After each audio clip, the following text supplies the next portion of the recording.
Une médecin décède dans la salle d'urgence, et ce qu'elle a vécu de l'autre côté transformera sa vision de la vie pour toujours. Mariana Herrera est son nom, et elle affirme que son expérience avec la mort a révélé quelque chose que la science ne peut pas expliquer sur ce qui vient après la mort. Est-ce la fin ou le début de quelque chose de plus grand?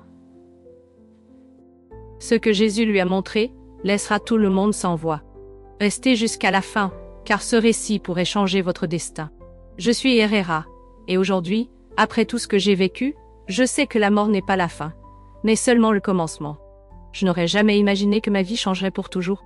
Ce jour-là, je croyais en la science, en ce qui pouvait être prouvé avec des données et des preuves. Point. J'étais médecin d'urgence, habitué à voir la mort de près, à affronter le désespoir dans les couloirs d'un hôpital, luttant pour des vies quand tout semblait perdu. Mais je n'aurais jamais pensé qu'un jour la personne en question serait moi, encore moins que je mourrais et reviendrais avec un message que je ne peux ignorer. Ce que j'ai vu, ressenti et expérimenté au-delà du seuil entre la vie et la mort défie tout ce que je croyais savoir. À cet instant, j'ai compris que la mort n'est pas la fin et que ce qu'il y a de l'autre côté est quelque chose pour lequel personne n'est préparé. Mais avant de vous raconter ce que j'ai vu, laissez-moi vous emmener au moment exact où tout a changé, pour toujours. C'était un mardi ordinaire, du moins cela semblait l'être. Mon service à l'hôpital devait commencer à 6 heures du matin. La routine était la même que d'habitude. Des patients entraient et sortaient, des infirmières couraient dans les couloirs, des alarmes de moniteurs sonnaient sans cesse. Je travaillais depuis plus de 6 ans aux urgences. Et rien ne me surprenait. J'avais vu la douleur sous sa forme la plus brute. J'avais été face à face avec la mort tant de fois que c'était devenu presque mécanique pour moi. Mais ce matin-là, il y avait quelque chose de différent. Je ne l'ai pas remarqué immédiatement, mais quelque chose dans l'atmosphère était différent. La salle d'urgence, qui était normalement débordante, semblait étrangement calme, comme si l'hôpital retenait son souffle avant quelque chose de grand. À 10h30 du matin, je m'occupais d'un adolescent avec une fracture au bras. Je me souviens que le soleil entrait par les fenêtres et créait des ombres sur le sol. Tout semblait si normal, si routinier, jusqu'à ce que cela arrive. Sans avertissement, j'ai ressenti une douleur insupportable dans la poitrine, comme si une force invisible pressait mon cœur de toute sa force. J'ai à peine eu le temps de faire un pas en arrière, avant que tout mon corps ne s'effondre. Je ne pouvais pas respirer, j'ai essayé de parler, de demander de l'aide, mais les mots ne sortaient pas. La vision s'est brouillée, et le son autour de moi est devenu distant, comme si je m'éloignais de tout. La dernière chose que j'ai vue avant de tomber au sol était la voix du patient demandant de l'aide. Ensuite, l'obscurité. On m'a dit que j'avais une embolie pulmonaire massive. Un caillot de sang avait voyagé jusqu'à mes poumons et bloqué la circulation. C'était quelque chose d'inattendu, mais pas inexplicable. Les médecins ont découvert que j'avais un trouble de la coagulation congénitale dont je n'avais jamais eu connaissance. Mon corps était une bombe à retardement, et ce jour-là, il a explosé, mais le plus frappant n'était pas l'embolie. Le plus frappant était ce qui s'est passé pendant que mon cœur cessait de battre. Parce que pendant ces 5 minutes où les médecins luttaient pour me ramener, je n'étais déjà plus là. L'obscurité m'a complètement enveloppée. Je ne sentais pas mon corps, je n'entendais rien, il n'y avait qu'un vide absolu, un silence infini, et puis quelque chose a changé. Je flottais, pas au sens figuré, littéralement en train de m'élever. J'ai ouvert les yeux et la première chose que j'ai vue était mon propre corps étendu sur le sol de la salle d'urgence. D'en haut, je pouvais tout voir. J'ai vu mes collègues courir, j'ai vu le docteur Moral faire des compressions thoraciques sur ma poitrine. J'ai vu l'angoisse sur les visages des infirmières. Tout se déplaçait au ralenti, comme si je regardais un film. Mais le plus étrange était la paix que je ressentais. Il n'y avait pas de peur, juste un calme absolu, et à ce moment-là, j'ai réalisé quelque chose de terrifiant. Si je pouvais voir mon propre corps, cela signifiait que j'étais morte, mais ce n'était que le début. Parce que ce que j'ai vécu ensuite m'a laissé sans voix. Restez jusqu'à la fin, car ce que j'ai découvert au-delà de la mort changera tout ce que vous pensez savoir sur la vie. Je ne ressentais pas de peur, je ne ressentais pas de douleur. Juste un étrange calme qui m'enveloppait alors que je flottais au-dessus de mon corps inerte. La scène autour de moi était surréaliste, comme si je voyais tout d'une dimension parallèle. J'ai vu le docteur Moral penché sur moi, le visage tendu, tandis qu'il faisait des compressions thoraciques. J'ai vu mon amie et collègue Anna préparer une dose d'épinéphrine avec des mains tremblantes et les yeux pleins de larmes. Je savais qu'il luttait pour me ramener, mais je n'étais déjà plus là. J'étais ailleurs. Suspendue dans une réalité que je ne pouvais pas comprendre. Ce qui m'a le plus surpris, c'était la sensation de légèreté, comme si le poids de mon corps n'existait plus. Je ne ressentais pas la faim, je ne ressentais pas le froid, je n'avais pas de préoccupation. C'était juste une conscience pure, observant, ressentant, comprenant. Mais ensuite quelque chose a changé. J'ai senti une force me tirer vers le haut, comme si j'étais absorbée par un courant invisible. Ce n'était pas terrifiant, mais plutôt inévitable. Et à ce moment-là, la salle d'urgence a commencé à s'estomper. La lumière des lampes fluorescentes s'est dissoute, et à sa place est apparue une obscurité immense, un vide qui enveloppait tout. Ce n'était pas une obscurité terrifiante, mais plutôt une sorte de transition. Je n'étais pas seule, mais je ne pouvais pas non plus voir quelqu'un. Je ressentais une présence, quelque chose de plus grand que moi, quelque chose d'indescriptible. Et puis j'ai vu une lumière brillante apparaître au loin, une lumière qui ne ressemblait à rien de ce monde. Ce n'était pas le soleil, ce n'était pas une lampe. C'était une lumière vivante, chaude, enveloppante. Instinctivement, j'ai commencé à me diriger vers elle. Ou peut-être que ce n'était pas moi qui avais décidé d'avancer, mais plutôt que la lumière m'appelait. Alors que je m'enfonçais dans cette lueur, j'ai senti mon esprit s'étendre. Soudain, je comprenais des choses qui auparavant semblaient impossibles de comprendre. C'était comme si toutes les questions que j'avais eues tout au long de ma vie trouvaient des réponses en un seul instant.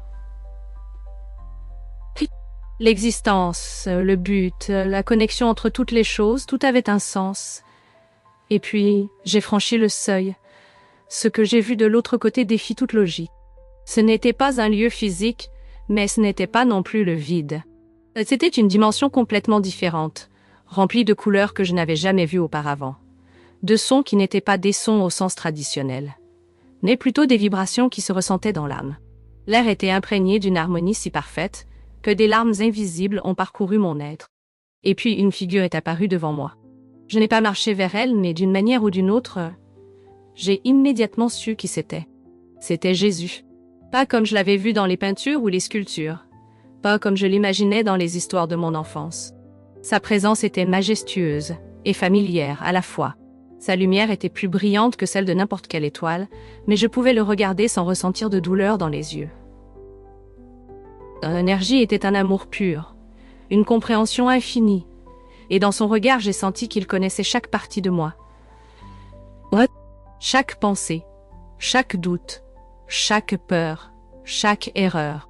Et pourtant, dans ses yeux, il n'y avait pas de jugement, seulement de l'amour. Jésus m'a parlé, mais pas avec des mots, plutôt comme un message qui a résonné dans les profondeurs de mon être. Ce n'est pas encore ton heure. Il m'a dit avec une voix qui n'était pas un son, mais une certitude. Mais avant de revenir, il y a quelque chose que tu dois voir. Soudain, l'espace qui nous entourait a changé. Je n'étais pas à un seul endroit, mais à plusieurs en même temps. J'ai vu des scènes de ma vie comme si je regardais un film en plusieurs dimensions. J'ai vu des moments de joie, des moments de tristesse, des moments où j'avais aidé quelqu'un sans m'en rendre compte. Mais j'ai aussi vu les moments où j'avais échoué. Jésus m'a montré les répercussions de chacune de mes actions. J'ai vu comment un simple sourire que j'avais donné à un patient une fois avait changé sa journée, et par conséquent, sa façon de traiter les autres. J'ai vu comment chaque décision, aussi petite qu'elle puisse paraître, avait un impact sur le monde. Alors j'ai compris que rien n'est insignifiant. Chaque acte d'amour, chaque mot d'encouragement, chaque geste de bonté, tout laisse une marque dans l'univers. Mais ce que j'ai vu ensuite m'a donné des frissons. Jésus m'a montré un monde plein d'ombre. Un monde où l'humanité s'éloignait de l'amour, où l'indifférence et l'égoïsme croissaient sans contrôle. J'ai vu des gens prisonniers de leur douleur, incapables de voir la lumière. J'ai vu des larmes, la faim, le désespoir et le plus perturbant de tout. J'ai vu comment chaque décision prise avec peur et haine créait des vagues qui se propageaient et affectaient bien plus de personnes que nous ne pouvions imaginer. J'ai regardé Jésus avec angoisse. Est-ce ce qui nous attend? J'ai demandé sans avoir besoin de mots. Sa réponse a été sereine mais ferme. L'avenir n'est pas gravé dans la pierre. Chaque âme a la capacité de choisir et chaque choix aussi petit qu'il puisse paraître, définit le chemin. Puis il a montré quelque chose de plus. J'ai vu un monde où l'amour était le guide, où les gens s'entraidaient sans rien attendre en retour, où la compassion était la base de chaque décision. C'était un monde brillant, plein d'espoir, et j'ai compris que les deux réalités étaient possibles, mais dépendaient de nous. Jésus m'a regardé avec tendresse et m'a dit « Tu dois revenir et partager ce que tu as vu. Tout le monde n'écoutera pas, mais ceux qui le feront se souviendront que l'amour est la clé. » À cet instant, j'ai senti que quelque chose commençait à m'attirer. La lumière a commencé à s'estomper, et une sensation de vertige m'a enveloppée. J'ai essayé de rester, j'ai essayé de m'accrocher à ce monde de paix, mais ce n'était pas ma décision. Ce que j'ai su ensuite, c'est que j'étais de retour dans mon corps. J'ai ouvert les yeux soudainement, sentant le choc électrique du défibrillateur traverser ma poitrine. Le docteur Moral a crié « Nous avons un pouls » et le soulagement s'est reflété sur les visages de mes collègues. Mais, pour moi, rien n'était plus pareil. Car maintenant je sais ce qui existe de l'autre côté. Et je sais que le temps que nous avons ici est plus important que nous ne l'imaginons. Après mon réveil, tout était confus. J'ai ressenti une brûlure dans la poitrine, comme si quelque chose m'avait arraché du vide et m'avait forcé à revenir. Je ne pouvais pas traiter ce qui se passait, j'entendais seulement les sons lointains des voix autour de moi. « Nous avons un pouls » a crié le docteur Moral, mais je pouvais à peine comprendre ce que cela signifiait. J'ai ouvert les yeux avec effort et j'ai vu les visages de mes collègues penchés sur moi. Anna, ma meilleure amie, avait les larmes aux yeux, elle tenait ma main avec tant de force que je pouvais sentir son désespoir. À côté d'elle, une infirmière sanglotait en silence. Il semblait que personne ne pouvait croire ce qui venait de se passer. J'ai essayé de parler, mais ma gorge était sèche. Je sentais le masque à oxygène sur mon visage et le bourdonnement du moniteur, marquant mes signes vitaux. C'est alors que la panique m'a frappée. Ah, je ne devrais pas être ici parce que ce que j'avais expérimenté, ce que j'avais vu, n'était pas un simple rêve, c'était plus réel que tout ce que j'avais ressenti auparavant. Mon corps était de retour à l'hôpital, mais mon esprit restait piégé dans cette vision, dans la lumière, dans les paroles de Jésus. J'ai regardé autour de la salle d'urgence, reconnaissant chaque détail comme si c'était la première fois que j'étais là. Mais quelque chose avait changé. Tout semblait plus net, plus vibrant. Chaque personne, chaque objet, chaque son avait une sorte d'énergie que je n'avais pas remarquée auparavant. C'était comme si mes sens s'étaient élargis, comme si maintenant je pouvais voir au-delà de ce qui était visible auparavant. Les jours suivants ont été un mélange de récupération physique et de tourment mental. Les médecins m'ont expliqué en détail clinique comment j'avais réussi à survivre, comment l'épinéphrine, les compressions cardiaques et le défibrillateur avaient réussi à me ramener après presque 5 minutes sans signes vitaux.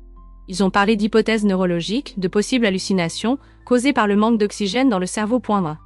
Mais je connaissais la vérité et ce que j'avais vécu n'était pas une simple réaction biologique. J'étais dans un autre endroit, dans une dimension différente. Et ce que j'avais vécu là-bas m'avait changé pour toujours.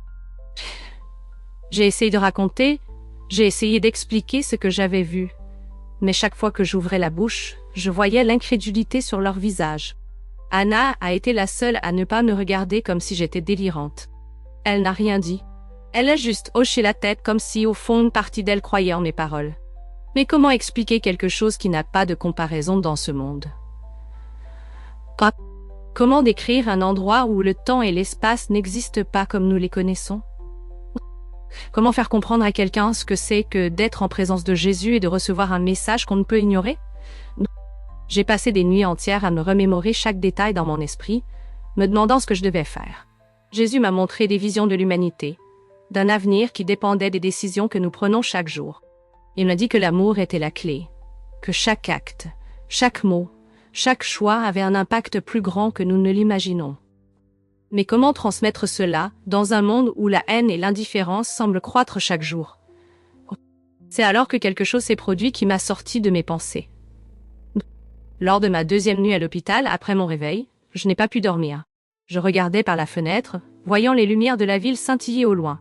Soudain, j'ai ressenti un froid parcourir mon corps. Non pas de peur, mais d'une étrange sensation de familiarité. J'ai tourné la tête et j'ai vu une femme debout de l'autre côté de la chambre. C'était une patiente, avec la blouse de l'hôpital, les cheveux sombres et lâchés sur les épaules.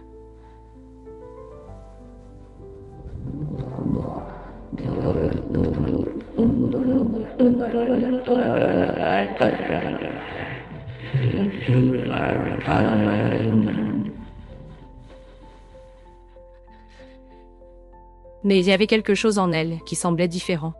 T'as vu, n'est-ce pas? A-t-elle dit d'une voix si douce que je l'ai à peine entendue. Je suis restée paralysée. Quoi? Ai-je balbutié. La femme a fait un pas en avant et j'ai su que je n'imaginais pas des choses. Je sais que tu as vu parce que j'ai vu aussi, a-t-elle affirmé d'un ton dense comme si le temps s'était arrêté. Qui es-tu? Ai-je demandé d'une voix faible. Quelqu'un qui est aussi revenu, a-t-elle répondu, avec un léger sourire. Mais ne le faisons-nous pas tous? Non. J'ai senti un frisson dans la nuque. Que veux-tu dire? Certaines âmes choisissent de rester. Certaines ne trouvent pas le chemin du retour, et d'autres ne veulent pas revenir. Son regard était intense, comme si elle pouvait voir à l'intérieur de moi. Il t'a donné un message, n'est-ce pas? A-t-elle chuchoté? Ma respiration est devenue saccadée. Oui, ai-je admis. Alors tu dois le partager parce que le temps est plus court que tu ne le penses. J'ai cligné des yeux, et en un instant, la femme n'était plus là. Le moniteur à côté de moi continuait d'enregistrer mon rythme cardiaque. Le son de l'hôpital restait le même, mais le froid sur ma peau était réel. Je me suis assise sur le lit avec le cœur battant fort. Cela avait-il été réel ou juste une hallucination causée par mon esprit épuisé?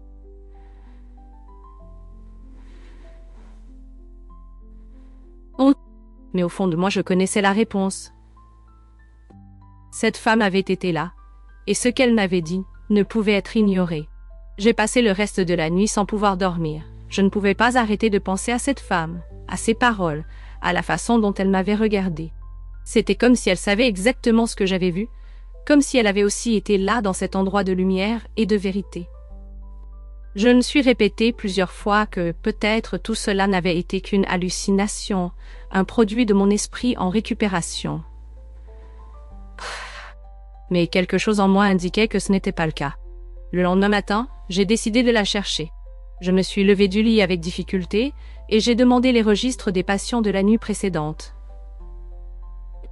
Mais, à ma surprise, personne ne correspondait à sa description. Il n'y avait aucune patiente avec ces caractéristiques dans la salle d'urgence, ni en soins intensifs, ni dans aucune des chambres voisines. C'était comme si elle n'avait jamais été là. Ma peau s'est hérissée à l'idée qu'elle n'était peut-être pas une personne ordinaire. À partir de ce jour, j'ai commencé à remarquer des choses que je ne voyais pas auparavant. De petits signes, des coïncidences impossibles, des moments où je ressentais une présence à mes côtés. Même quand il n'y avait personne dans la pièce. Ce n'était pas de la peur, c'était autre chose, quelque chose qui ressemblait à une certitude silencieuse. Je sentais que quelqu'un me guidait, me poussant à accomplir la mission qui m'avait été confiée. Qui sait? Mais comment faire cela? Comment parler de quelque chose que je ne comprenais pas moi-même complètement? Les jours ont passé et j'ai été libérée.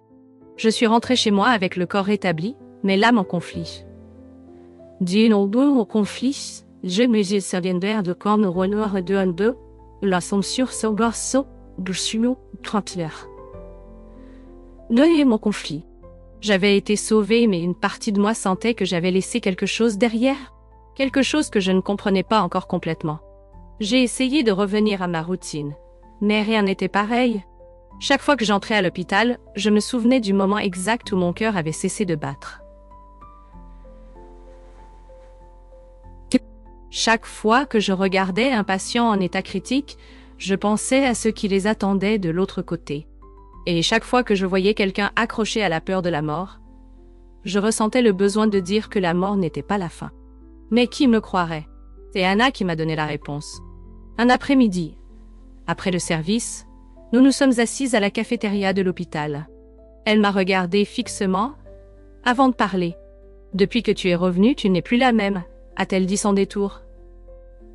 Je le vois dans tes yeux, dans la façon dont tu parles, dans la façon dont tu regardes le patient. Et qu'attendais-tu? Ai-je répondu en soupirant. J'ai vu quelque chose qui a tout changé, quelque chose que je ne sais pas comment expliquer. Anna a hoché la tête. Alors raconte-moi, a-t-elle dit. Peut-être que tu ne peux pas expliquer, mais dis-moi ce que tu as vu. J'ai pris une profonde inspiration. Pour la première fois depuis mon retour, j'ai dit à voix haute. J'ai vu Jésus. Anna est restée silencieuse. Elle n'a pas ri, elle n'a pas fait de grimace d'incrédulité, elle a juste attendu que je continue. Alors j'ai tout raconté. Depuis le moment où j'ai flotté hors de mon corps jusqu'à la lumière, le tunnel, la sensation de paix absolue. J'ai parlé de Jésus et de son regard, des choses qu'il m'a montrées, de la façon dont chaque action dans la vie avait un impact plus grand que nous ne pouvions imaginer. Quand j'ai terminé, Anna avait les yeux embués. « Tu n'es pas la seule », a-t-elle chuchoté après quelques secondes. « Il y a beaucoup d'histoires comme la tienne. Peut-être que ta mission n'est pas de convaincre les sceptiques, mais de parler à ceux qui sont prêts à écouter. » Ces paroles ont résonné dans ma tête pendant des jours, et c'est alors que j'ai compris. Je n'avais pas besoin de prouver quoi que ce soit, je n'avais pas besoin de convaincre qui que ce soit, je devais juste partager mon histoire et laisser qu'elle atteigne ce qu'elle devait. À partir de ce moment, tout a changé. J'ai commencé à écrire ce dont je me souvenais avec plus de détails, chaque sensation, chaque image. J'ai cherché d'autres témoignages, et j'ai découvert que de nombreuses personnes à travers le monde avaient vécu la même chose. Hommes, femmes, enfants, tous avec des récits similaires. Certains voyaient la lumière, d'autres voyaient des êtres chers qui les attendaient, et d'autres voyaient autre chose. Bien que mon expérience ait été de paix, j'ai aussi ressenti le poids de l'avertissement. Tout le monde ne revenait pas avec la même histoire. Certains revenaient avec des visions de ténèbres, de désespoir, de lieux où l'absence d'amour était absolue. J'ai réalisé que ce que j'avais vu n'était pas seulement un message d'espoir, mais aussi un avertissement. Jésus m'a montré deux futurs possibles pour l'humanité. Un où l'amour guidait les gens, et un autre où l'égoïsme et la peur dominaient. Et la différence entre les deux n'était pas un destin prédéterminé, mais un choix. Chacun de nous décide avec chaque action, avec chaque pensée, à quel chemin nous contribuons. Alors j'ai su que je ne pouvais pas rester silencieuse. Si j'étais revenue, c'était pour une raison. Si vous voyez cela, c'est peut-être parce que vous êtes prête à écouter. Depuis le moment où j'ai pris la décision de parler, j'ai ressenti un poids sur mes épaules. Une étrange sensation de responsabilité. Je ne pouvais pas simplement oublier ce que j'avais vu. Quelque chose en moi me poussait à partager, mais en même temps, une partie de moi avait peur. Que se passerait-il si les gens me traitaient de folle? Et s'ils pensaient que mon expérience n'était rien de plus qu'une illusion de mon cerveau au bord de la mort? Mais alors je me suis souvenu du regard de Jésus, de la calme dans sa voix, quand il m'a dit que ce n'était pas encore mon heure, et que je devais revenir. Il ne m'a pas ramené sans raison. Alors j'ai commencé à écrire. Je ne savais pas exactement pour qui était ce message, mais j'ai écrit quand même. Pendant des nuits entières, je me suis assise devant mon ordinateur, essayant de mettre en mots ce que j'avais ressenti, ce que j'avais vu. Bien que je ne puisse pas expliquer avec logique, en écrivant, je revivais chaque détail. Le moment où j'ai flotté hors de mon corps, l'immense paix d'être dans la lumière, la présence de Jésus et le message qu'il a délivré. Mais plus je plongeais dans mes souvenirs, plus de questions surgissaient. Pourquoi certaines âmes semblaient-elles rester piégées entre ce monde et l'autre? Pourquoi certaines revenaient-elles avec des messages d'amour, et d'autres avec des avertissements terrifiants? J'ai réalisé que bien que mon expérience ait été réconfortante, il y avait quelque chose de plus que je ne comprenais pas encore. Alors j'ai décidé d'enquêter. J'ai plongé dans les témoignages d'autres personnes qui avaient eu des expériences de mort imminente. Des histoires de ceux qui, comme moi, avaient franchi le seuil et étaient revenus avec un message. Et ce que j'ai découvert m'a laissé paralysée. Toutes les expériences n'étaient pas comme la mienne. Certaines personnes décrivaient la même lumière, la même sensation de paix et d'amour inconditionnel, mais d'autres parlaient de quelque chose de complètement différent, d'un endroit sombre, d'être, qui émettait de la souffrance, d'une sensation de vide qui semblait sans fin. J'ai vu des récits de personnes affirmant avoir ressenti une terreur pure, comme si elles avaient été entraînées dans un abîme dont elles avaient à peine pu s'échapper. Cela m'a profondément troublée. Pourquoi certains voyaient-ils le paradis et d'autres quelque chose qui ressemblait plus à l'enfer? Jésus m'avait dit que chaque action avait des conséquences, que l'avenir n'était pas gravé dans la pierre, mais qu'il dépendait de nos choix. Alors notre vie déterminait-elle ce que nous verrions après la mort? Je voulais en savoir plus. Alors j'ai cherché dans des textes anciens, dans des écrits spirituels de différentes cultures. Oh. J'ai réalisé que dans presque toutes les traditions existait la même idée. L'amour comme chemin vers la lumière. La peur et l'égoïsme comme chemin vers l'obscurité. Puis je me suis souvenu de quelque chose que Jésus m'avait montré pendant mon expérience. Il m'a emmené dans un endroit où je pouvais voir les choix humains comme des vagues qui s'étendaient, affectant non seulement ceux qui les prenaient, mais tous ceux qui les entouraient. Il m'a montré comment une seule décision, basée sur l'amour, pouvait changer une vie et comment une décision basée sur la peur pouvait déclencher une chaîne de souffrance. J'ai alors compris que le message n'était pas seulement sur ce qui se passe après la mort, mais sur la façon dont nos décisions dans la vie créent l'avenir que nous trouverons de l'autre côté.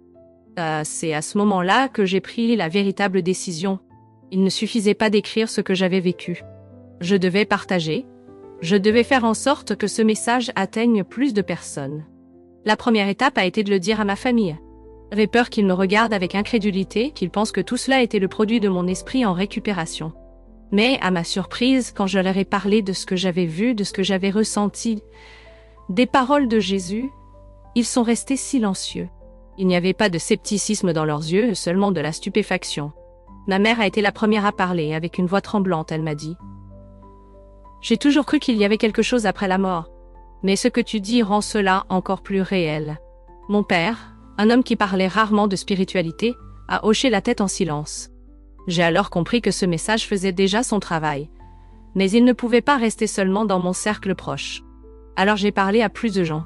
Des collègues de l'hôpital, des amis d'enfance, des connaissances qui, pour une raison quelconque, j'ai senti qu'ils avaient besoin d'entendre cela. Et plus je parlais, plus je réalisais que beaucoup de gens avaient des expériences similaires, mais restaient silencieux par peur de paraître ridicules. Un soir, après avoir raconté mon histoire à un petit groupe, un homme s'est approché de moi les larmes aux yeux. Il m'a dit qu'il avait perdu sa femme il y a 1 an, et qu'il vivait tourmenté par la peur de ne jamais la revoir. « Mais si ce que tu dis est vrai, murmura-t-il, alors il y a encore de l'espoir. » C'est là que j'ai compris ce que Jésus m'avait demandé.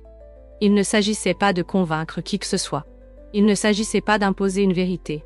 C'était de donner de l'espoir à ceux qui en ont besoin.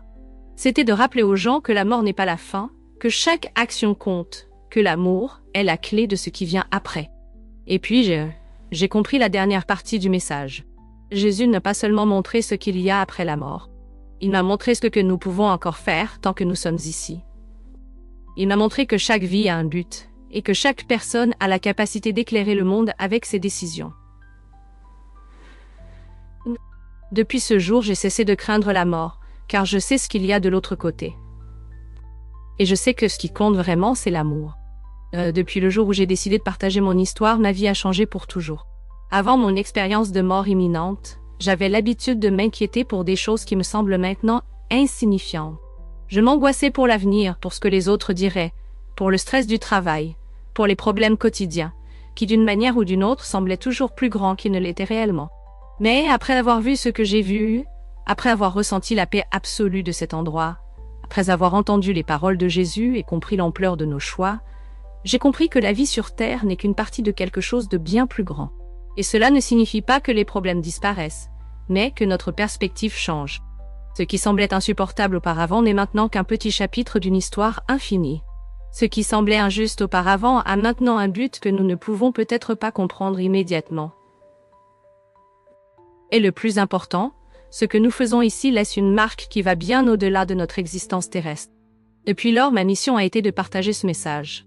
J'ai parlé à des centaines de personnes qui ont vécu la même expérience, qui ont franchi le seuil de la mort et sont revenues avec des histoires similaires. Et ce que j'ai appris, c'est qu'il y a un schéma dans toutes ces expériences. Chaque personne qui a eu un contact avec l'au-delà revient avec la même vérité. Ce qui compte vraiment, c'est l'amour. Pas l'argent, pas le succès, pas la reconnaissance, seulement l'amour. Parce que quand notre heure viendra, nous n'emporterons rien d'autre que cela. Nous n'emporterons pas nos possessions, ni nos titres, ni nos réalisations matérielles. Nous n'emporterons que ce que nous avons donné, l'amour que nous avons partagé, les marques que nous avons laissées sur les autres. Et le plus impressionnant, c'est qu'en arrivant de l'autre côté, nous ne sommes pas jugés par une punition divine, mais par la clarté avec laquelle nous pouvons voir l'impact de nos actions.